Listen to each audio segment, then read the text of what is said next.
موجودات افسانه‌ای که تو ایران وجود دارن یا ندارن خوشبختانه.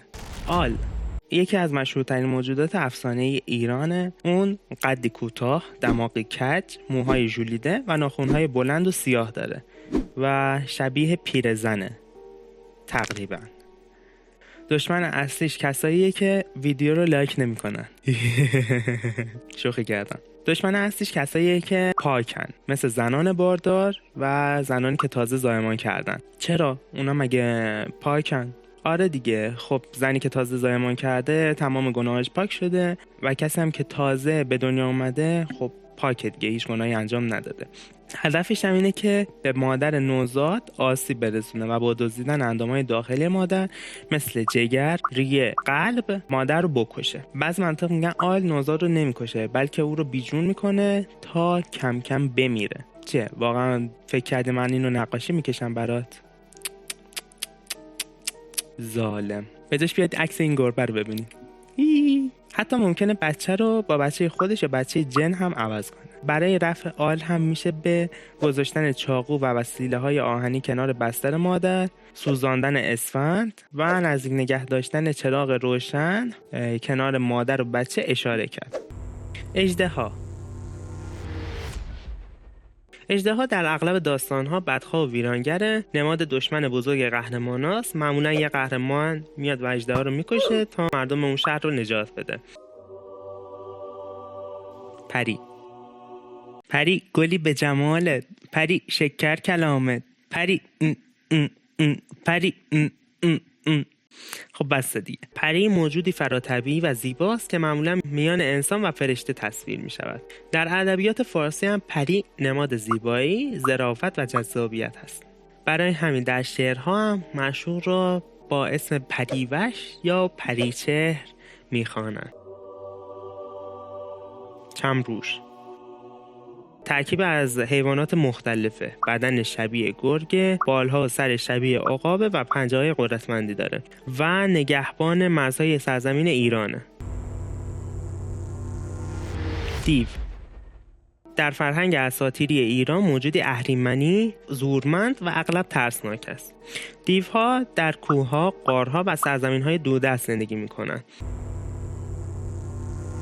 بهاموت به عنوان یکی از موجودات کیهانی یاد میشه. گفته میشه در اعماق یک دریای بی‌انتها زندگی میکنه و اونقدر بزرگه که هیچ انسانی نمیتونه اندازش رو درک کنه. و حتی در باور قدیمی ساختار جهان اینطور تصور میشه: زمین روی پشت یک گاو غول پیکر قرار داره.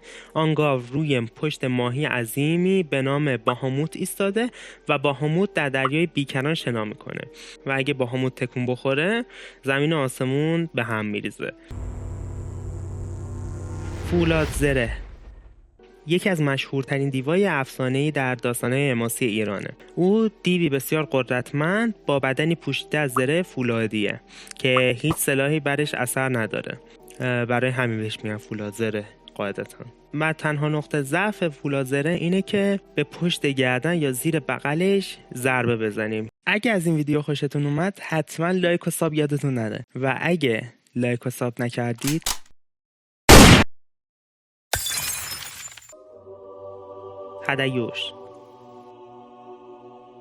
هدیوش در اساطیر ایرانی یک موجود نیکخواه، یک گاو افسانه‌ای و عظیم الجثه است که میون دریاها زندگی میکنه. اندازش هم اونقدر بزرگه کوه‌ها بر پشتش مانند برآمدگی‌های کوچک دیده میشه و خب نماد فراوانی، برکت و نجاته.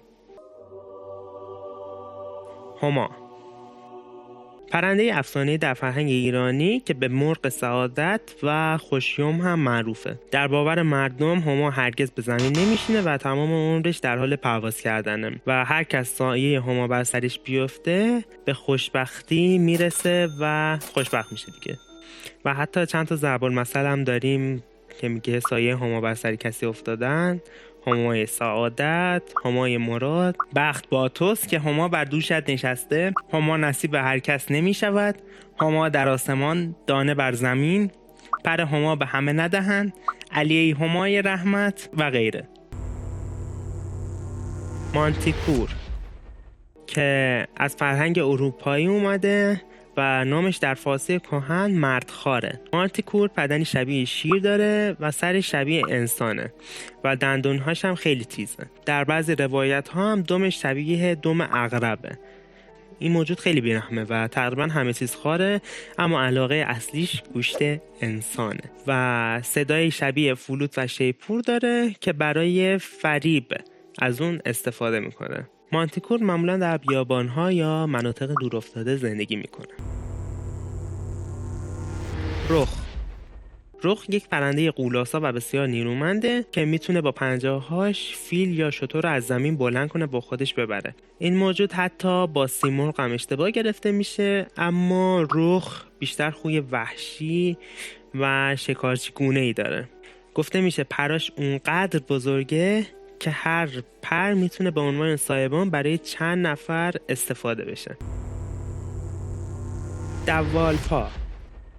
دوالپا شبیه آدمه، ولی به جای اینکه روی زمین راه بره خودش رو با 2 پای درازش دور کمر یا گردن آدم میپیچه و بهش میچسبه. وقتی دوالپا به کسی میچسبه اون فرد مجبور میشه ساعتها یا حتی روزها بدون توقف بدوه تا از خستگی بیفته. برای راه نجات هم بعد سریع اسم خدا رو بیارین تا فرار کنه.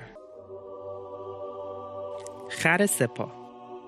همونطور که از اسمش معلومه این موجود شبیه خره ولی فقط 3 پا داره. از اون به عنوان موجودی یاد میشه که با نیروهای اهریمنی میجنگه و از جهان در برابر شر محافظت میکنه.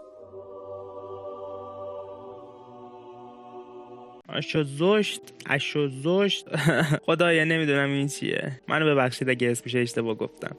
یکی از موجودات پرنده در اساطیر ایرانیه که کمتر شناخته شده. شبها نگهبانه و با حضورش دیوها و موجودات اهریمنی رو دور میکنه. جن. در باور قدیمی ها جن ها موجوداتی نامنی هستن که جنسشون از آتش بیدوده، یعنی نه مثل انسانن نه مثل فرشته ها. جن ها میتونن خوب باشن یا بد و میگن به ازای هر یک انسان هم 4 جن وجود داره.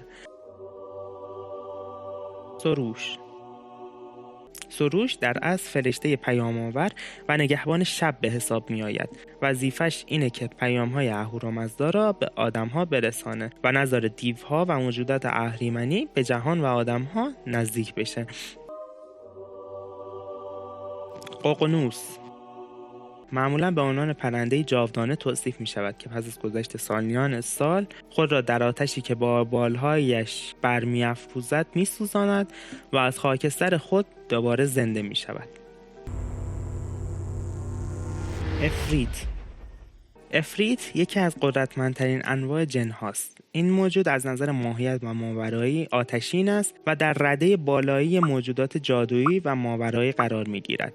آنها توانایی انجام کارهای فوق‌العاده را دارند، از جابجایی سریع در مسافت‌های طولانی و بلند کردن اجسام سنگین تا اجرای جادوهای پیچیده و نماد نیروهای ماورایی عظیم به شمار می‌روند.